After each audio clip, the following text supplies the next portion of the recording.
Good evening, YouTube. It's your friend Daniel Buchanan here with Get More PC. Think it'll be a little more formal to have an introduction and a title. So today I want to talk about Windows 8 and why I think Windows 8 is great. I like Windows 8. I'm running it on my home machine. I'm running it on my work machine. I'm running it on my laptop. And it works great on all of those. I did an upgrade on all of those, and it preserved. I was running Windows 7 before, um, and it preserved all of my programs, all of my files.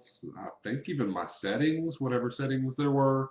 So it is a nice piece of software. In addition to that, the price of it is very right now. They're selling Microsoft Windows 8 for, gosh, I think you can get it for like 40 bucks now for an upgrade. You can get it for 15 if you just bought a computer. So, anyways, okay, so that's the software, Windows 8. Now, let me go into some of my reasons for it. For one, the startup and the shutdown is even quicker than Windows 7, which was already pretty darn quick. So, if you are like me and a bit impatient with software and don't like to sit around and wait for computers to start up, well then Windows 8 is for you because as soon as you hit the button, turn the computer on, I mean 15 seconds, it's up. And it supposedly has performance boosts from Windows 7, which means that the hardware requirements are less. It's nice. Now I've got kind of powerful machines, so I might be a little bit biased here, but I've not noticed any slowdown since I've moved to 8. Definitely everything is running faster. I'm a gamer, so all of my Steam games have worked fine. They upgraded fine along with it. I've not lost anything in that mix. The only program I had to uninstall to upgrade was Microsoft Security Essentials, which is ironic because that's Microsoft's product. The reason they did that was because it's built into Windows 8, and it's actually just kind of running there in the background, doing its job.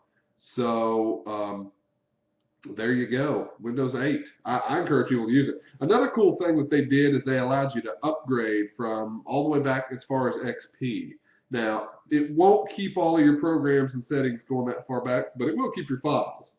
Um, so it's really cool. I mean, it just gives your computer a new cool look. The start menu, the Metro, is really nice. I'm not sure exactly how useful it is, just far as yet, after having used it for a little while. I end up spending more time on the regular old desktop.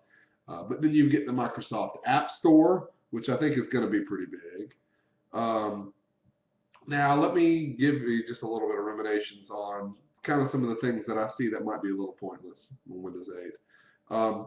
For one, the thing I don't like about Windows 8, one of the things I don't like about Windows 8 are the Metro style apps. So my whole life I've been telling people, hey, it's Windows, plural. You come across people and they'll just have one window up, and then they'll close that window and they'll open another window. And I tell them, hey, look, it's Windows. You can multitask. You can have three different windows up, right? You can have some text up and some music and just a bunch of different things going on, right? That's why they developed Windows, so people could multitask. Well, Metro style apps are not really multitask friendly. They're full screen apps. So you're not going to be able to run two of those at the same time. So you're going to have to switch back and forth between them, which I think is kind of lame. Um, and then they're also kind of, I don't know, gimped. Like Skype, for instance. Skype is an app, right? And for me, Skype has always ran down in the taskbar and kind of just did its little thing. But with the Metro version, it just sort of runs and it's there and you can use it. But when it's not running, it's suspended in the background. So I'm not quite sure about that yet.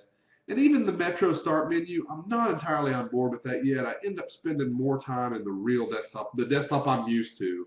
But I do keep going over there and searching for stuff and for running apps. But most of the times I'm just going back to the desktop. So I do like the Explorer style. I think that's cool. I think that's really cool. The way they did the ribbon on there, that's great.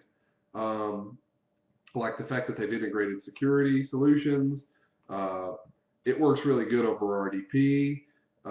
There's, you know, I think it's a great piece of software. I'm excited to see where they go with it. I've not heard of any terrible security risks yet associated with it. So I've heard a lot of people don't like Windows 8, and I need to do some research and see why people aren't liking Windows 8. If you have any reasons why, please do a read video to this. I'd love to know why. I mean, heck, I don't work for Microsoft. Tell me why it sucks. I'd love to know. Anyways, thanks for listening to this video. Have a great night.